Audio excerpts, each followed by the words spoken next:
Welcome to Vivas One Educational Foundation, your gateway to success. Explore classes in UPSC, Defense, WBCS, Combined Course, CAT, CLAT and many more. Subscribe now for expert guidance and quality education. नमस्कार दोस्तों, विवास one educational foundation में आप सभी का स्वागत है। आज का लेक्चर हमारा एनडीए पीवाईक्यू सीरीज का सेकेंड लेक्चर है। हमने अपने फर्स्ट लेक्चर में क्वेश्चन नंबर 1 से 5 को सॉल्व किया था। साथ ही साथ सॉल्यूशन के साथ हम लोगों ने क्वेश्चन के पैटर्न पर डिस्कस किया था और आने वाले प्रेडिक्शन पर डिस्कस किया था कि किस तरह से क्वेश्चंस पूछे जा सकते हैं। क्योंकि पीछे के डिस्कशन में हम लोगों ने एक बात समझा कि अगर हम लोग बेसिक कॉन्सेप्ट, बेसिक डेफिनेशंस और अगर हम बेसिक ऑफ एनी टॉपिक अगर हम ये पता हो तो हम किसी क्वेश्चंस को आसानी से बिना किसी शॉर्ट ट्रिक के मदद से भी हम सॉल्व कर सकते हैं। जैसा कि हम लोगों ने कुछ क्वेश्चन को देखा, उसी सफर को आगे बढ़ाते हुए हम लोग आज क्वेश्चन नंबर 6 से अपने डिस्कशन को स्टार्ट करेंगे। तो चलिए बिना किसी देरी के हम लोग स्टार्ट करते हैं क्वेश्चन नंबर 6। तो क्वेश्चन 6 कह रहा है कि in the expansion of 1 + x to the power p 1 + x to the power q if the coefficient of x³ is 35 then what is the value of p + q। मतलब इस question 6 को अगर हम ध्यान से देखें तो यहाँ पर जो क्वेश्चन है 1 + x to the power p 1 + x to the power q के जो एक्सपेंशन है 1 + x का p पावर और 1 + x का पावर q, इनका जो एक्सपेंशन है इसमें कोफिशिएंट की अगर बात करें, किसके कोफिशिएंट की, x³ की बात करें कोफिशिएंट की, तो दैट इज वो गिवन है एंड दैट इज 35। x³ की जो कोफिशिएंट है वो 35 गिवन है और हमने जो पूछा गया है that is p + q, p + q का वैल्यू पूछा गया है। तो अगर हम इस क्वेश्चन को ध्यान से देखें तो सबसे पहले ये मेरे मेंटालिटी पर क्या करेगा, एक बहुत बड़ा शॉक देगा कि ऑलरेडी ये एक्सपेंशन है और एक एक्सपेंशन नहीं है, यहाँ मल्टीपल में एक्सपेंशन है 1 + x to the power p 1 + x to the power q और ऊपर से ना x का वैल्यू पता ना p का वैल्यू पता और सिर्फ हमें जो डेटा अकॉर्डिंग टू डेटा है दैट इज x³ = 35। तो एक तो दिमाग में शॉक लगेगा कि नहीं, इस क्वेश्चन को देखकर ये तो पता चल गया कि हमें बड़ा कैलकुलेशन करना पड़ेगा, बट नहीं, ऐसा नहीं है। अगर हम इस क्वेश्चन को ध्यान से देखें तो 1 + x का power p 1 + x to the power q, तो हम ऐसा भी लिख सकते हैं कि 1 + x to the power p + q, क्योंकि यहाँ लॉ ऑफ एक्सपोनेंट है और इसमें कोफिशिएंट क्या है, इसमें कोफिशिएंट x³ कोफिशिएंट 35 है। तो हम कोफिशिएंट निकालने के लिए 3 की कोफिशिएंट निकालने के लिए हमें पता है p + q 3, ये बात हमें पता है on the basis of definition of binomial theorem या एक्सपेंशन के डेफिनेशन के बेसिस पर हम लोग ये जानते हैं। अगर आपको इसमें कोई प्रॉब्लम है तो हमारे कॉन्सेप्चुअल वीडियो को आप देखें जहां पर आप चीजों को अच्छे से कनेक्ट कर सकें। या हम ऐसा लिख सकते हैं कि c p + q 3, दोनों एक सेम बात है, जिसका फॉर्मूला होगा on the basis of formula p + q times p + q - 1 p + q - 2 और बाई 3 फैक्टोरियल दैट इज 6। इसका जो फॉर्मूला है that is p + q - 1 p + q - 2।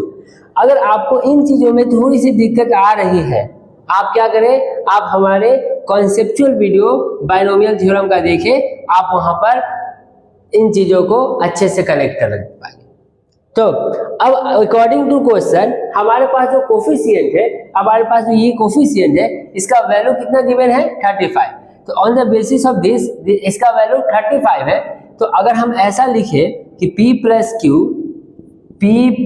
-1 और p + q - 2 का जो बाई 6 का मल्टीप्लाई 36 है, तो 35 × 6 दैट बिकम 210।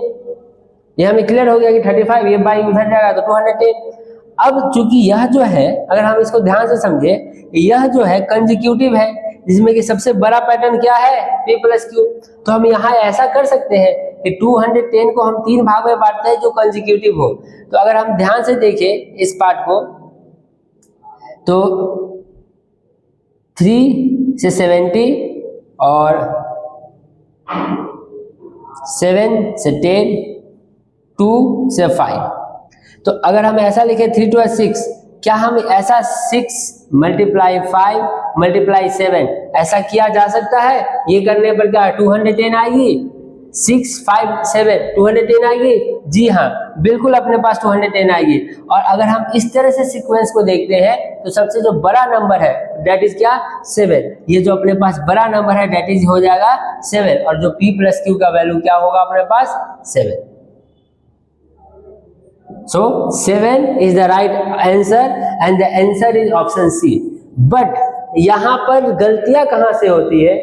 गलतियां ये होती है कि जब हम बात करते हैं कंसेक्यूटिव की तो बहुत लोग इस रेफरेंस में पड़ जाते हैं कि यह सबसे छोटी है, यह उससे बड़ी और यह उससे बड़ी। लेकिन ध्यान रखना है यहाँ पर कि यहाँ जो है साइन क्या है? माइनस का साइन है। तो अब इस क्वेश्चन से हमें क्या समझ में आ रही है कि फिर वही बात, बेसिक्स कंप्लीट, फॉर्मूला कंप्लीट और क्वेश्चन अपने पास रेडी। बट क्वेश्चन देखने के बाद ऐसा फील होता है कि क्वेश्चन में क्या है? टफनेस है। But the thing is this is wrong assumption. चलिए तो हम चलते हैं क्वेश्चन नंबर 7 की तरफ।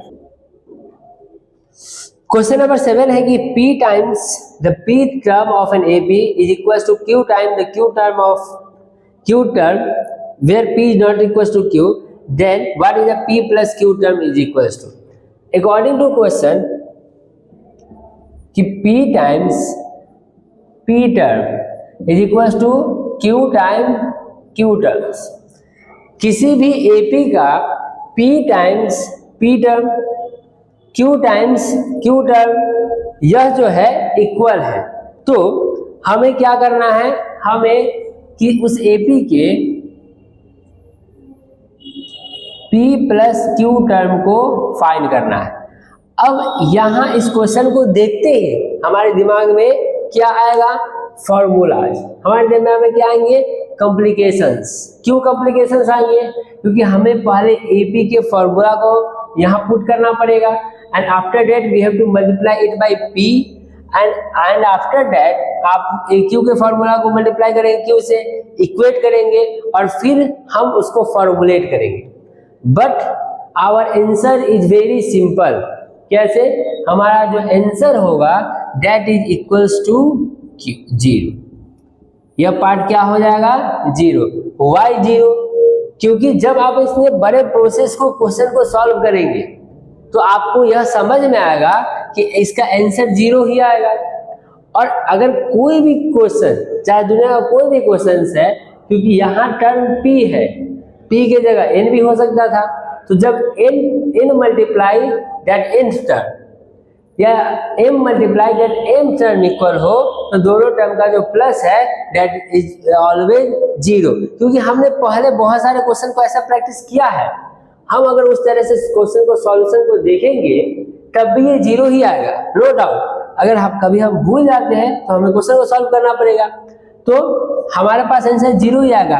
बट द थिंग इज यहाँ क्या करना है अपने को? यहाँ क्या करना है? यहाँ हमें क्वेश्चन को सॉल्यूशन करना है, वो भी बहुत कम समय में। तो हमें क्या करना पड़ेगा कि अगर कुछ क्वेश्चंस को हमने प्रैक्टिस किया है तो हम उसके बेसिस पर डायरेक्ट आंसर लिखकर रखेंगे। और अगर आप लोग इसका बारे में जानना चाहते हैं कि ऐसा क्यों होता है, क्या डेफिनेशन से हम क्वेश्चंस निकालें, क्या फॉर्मूला पुट करें, कैसे इक्वेट करें, तो आप हमारे कॉन्सेप्चुअल वीडियो एनडीए के हर एक कॉन्सेप्ट पर विद एग्जाम्पल के साथ डिस्कस किया हुआ है, आप उसे जाकर देख सकते हैं। तो चलिए बिना किसी देरी के हम लोग बढ़ते हैं क्वेश्चन नंबर 8 की तरफ।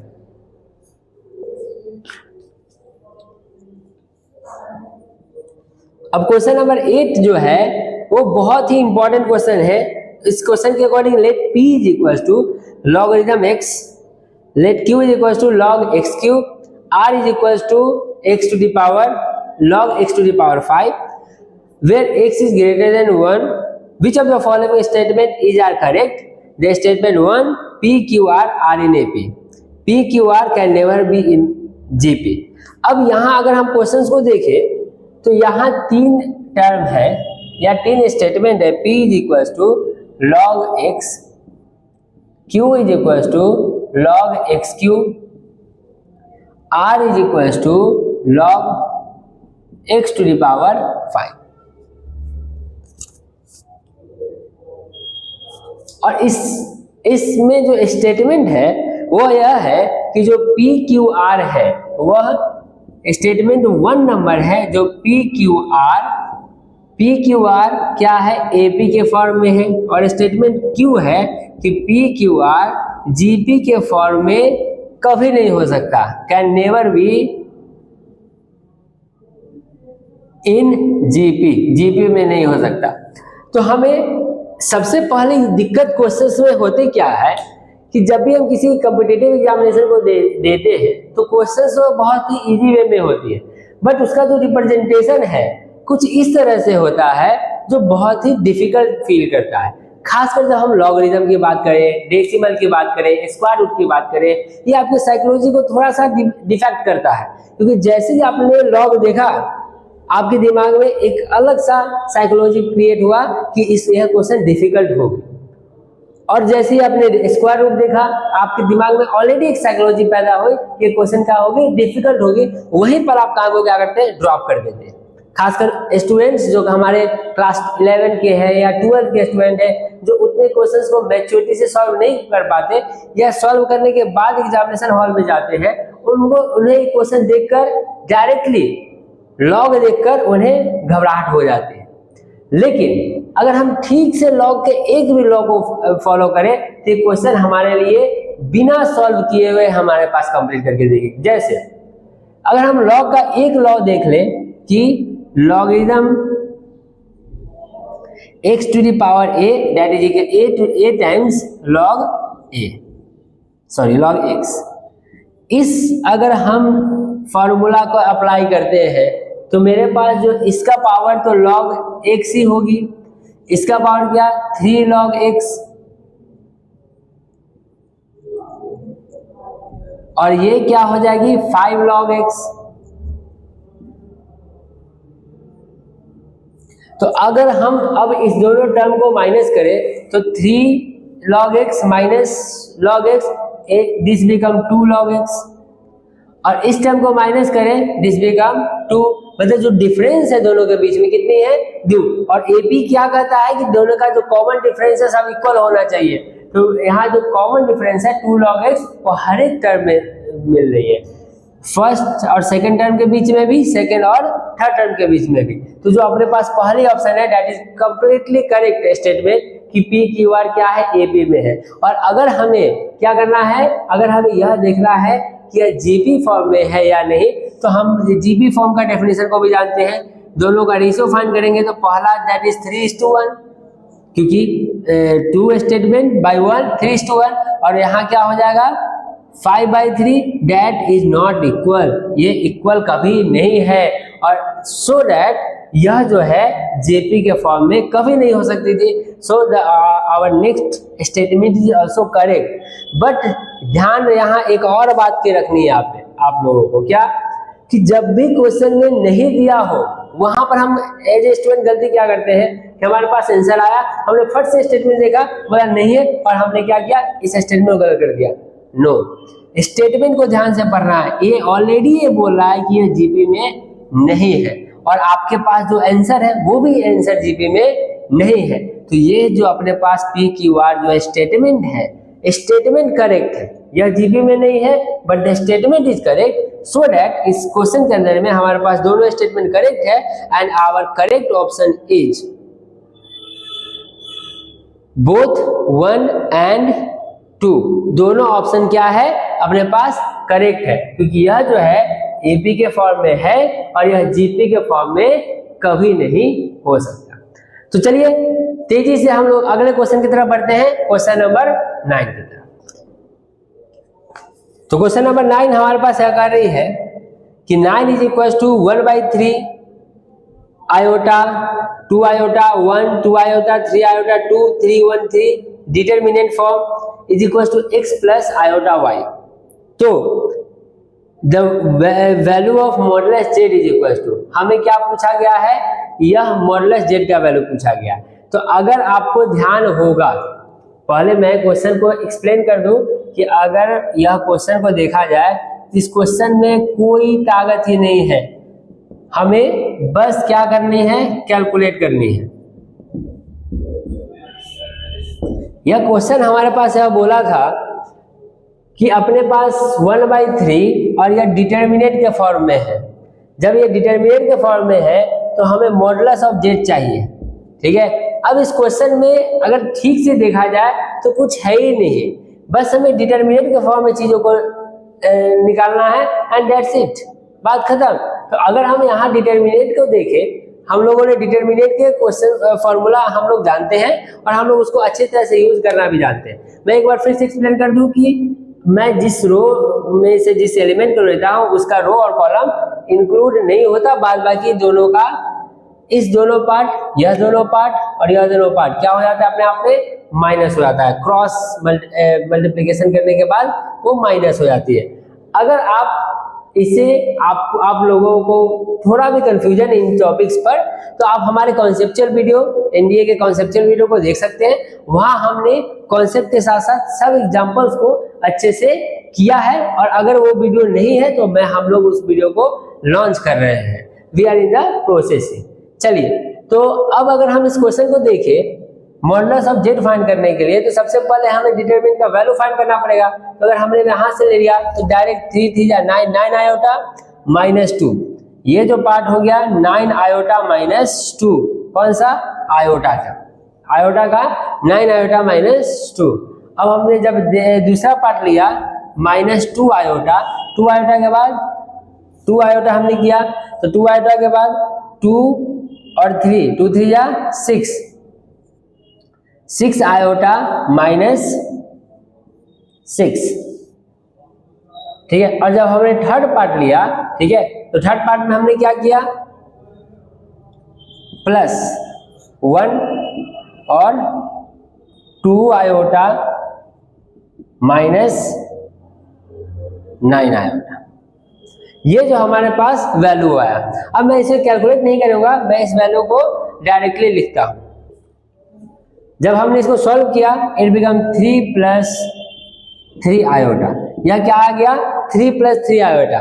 बट द थिंग इज यहाँ इसका वैल्यू 3 + 3 आयोटा और इसके मल्टीप्लाई में क्या है 1/3, तो क्या हम इस तरह से लिख सकते थे यहाँ पर 1/3, और हमारे पास जो स्टेटमेंट होता 1/3 दैट बिकम 3 से जब हमने डिवाइड किया 1 + आयोटा, हमारे पास जो z का वैल्यू है दैट इज 1 + आयोटा। और हम एक बेहतरीन तरीका से जानते हैं कि z का जो 1 + आयोटा इसका वैल्यू क्या होता है, तो 1² + 1² दैट बिकम √2। और जो आंसर अपने पास करेक्ट आंसर होगी मॉडुलस की, that is option is B, और ऑप्शन अपने पास जो है क्या है, बी, √2। तो अगर हम इन क्वेश्चंस को देखें, जैसे जैसे हम क्वेश्चन को एनालिसिस करते जा रहे हैं, जैसे सब चीजों को आगे लेते जा रहे हैं, तो अगर हम क्वेश्चंस को देखें, तो अगर मेरे पास कुछ फॉर्मूलाज हैं और कुछ कॉन्सेप्ट्स हैं, तो हम क्वेश्चन को बहुत ज्यादा समय नहीं दे पा रहे हैं। क्योंकि मैं यहाँ आपको एक्सप्लेन कर रहा हूँ, इसलिए आपको थोड़ा सा समय ले रहा हूँ। बट जब आप इस क्वेश्चन को करेंगे तो आपके पास एक ही चीज है, कैलकुलेशन, और कुछ है ही नहीं अपने पास यहाँ पर क्वेश्चन को करना। हमने इस स्टेप को और भी छोटा कर सकता है, हम लोग इस स्टेप को ज्यादा से ज्यादा छोटा कर सकते हैं कैलकुलेशन को तेज करके। तो हम 9 क्वेश्चन, या हम बोल सकते हैं 6 से लेकर 9 क्वेश्चन तक में हम लोगों ने यह फॉलो किया कि क्वेश्चंस डायरेक्टली ज्यादा पूछे जाते हैं, बट द क्वेश्चंस का फिगर जो है वो क्या है, थोड़ा सा कॉम्प्लिकेटेड होता है। चलिए, तो इसी के साथ हम लोग क्वेश्चन 10 की तरफ बढ़ते हैं। क्वेश्चन नंबर 10 यह कह रहे हैं कि what is the value of the sum sigma n is iota n - 1 plus iota n plus iota n + 1 where sigma goes from 1 to 20। तो अब यहां देखें, अब चलिए इस क्वेश्चन को ध्यान से देखिए। मैं एक बात आप लोग से ऑब्जर्व करने के लिए हमेशा कहता हूं, मैं इसीलिए ज्यादातर पीवाईक्यू को सॉल्व करने का रिकमेंडेशन देता हूं, because in my opinion and I think in opinion of some analysed person means some experience faculties और एक्सपीरियंस पर्सन, अगर हम देखें कंपटीशन के क्वेश्चन के पैटर्न, तो उसमें वो सभी चीज का यूज किया जाता है जहां एक स्टूडेंट की साइकोलॉजी क्या होती है, डगमगाती है। जैसे logarithm, square root, cube root, decimal, और उसी में एक है सिग्मा, समेशन। जब हम सिग्मा को देखते हैं, sigma is nothing but the symbol of addition. जब हम 4-5 एडिशन करने जाएंगे, उसकी जगह पर मैंने एक सिग्मा पुट करा, बात खत्म। But the thing is what, कि यह सिंबल देखते ही एक मन में अलग टाइप का डर पैदा होती है। खासकर जब हम बात करें वो स्टूडेंट की, 12th के स्टूडेंट, 11 के स्टूडेंट के लिए, उनके केस में तो ये ज्यादा है। हम लोग थोड़ा हायर स्टूडेंट के लिए बात करें तो ठीक है, वो कुछ हद तक मैनेज करते हैं, बट उनके लिए बहुत ही ज्यादा है। सो यहाँ डरने की बिल्कुल जरूरत नहीं है। अगर हम यहाँ देखें तो अपने पास क्या है, समेशन है। सिग्मा मीन्स सम, 1 से लेकर 20 तक के सम को। लेकिन यहाँ इस क्वेश्चन में एक प्रॉब्लम है। अगर आप यहाँ 1 पुट करते हैं इनकी जगह पे, तो ये 1 होगा और ये 0 होगा और ये 1 होगा, 2 होगा। अगर यहाँ 2 पुट करते हैं तो 2 के बाद ये क्या होगा, 1 और ये 3। तो ये एक कंफ्यूजिंग टर्म होगा। तो क्यों ना हम ऐसा कुछ करें कि इसको ऐसा 1 टर्म में लेके आ जाए। क्योंकि अगर आप इस तरह से क्वेश्चंस को देखेंगे तो आपका क्वेश्चंस लंबा जाएगी, तो आपके दिमाग में एक निगेटिव एस्पेक्ट आएगा, आप इस क्वेश्चन को सॉल्व करना छोड़ेंगे। तो क्यों ना हम इस क्वेश्चन को थोड़ा सा इजी बनाएं, और इजी बनाने से सबसे पहले हम इस टर्म को क्या करते हैं, तोड़ते हैं। तो अगर हम ऐसा लिखते हैं कि आयोटा n-1, अगर हमने ऐसा लिखा तो मुझे लगता नहीं किसी को कुछ गलती होनी चाहिए। Plus iota n plus iota n multiply iota. अगर हमने आयोटा n को कॉमन ले लिया तो ये क्या हुआ, iota to the power -1 plus iota plus 1 और plus iota. Am I clear? Okay, sorry, am I right? Okay.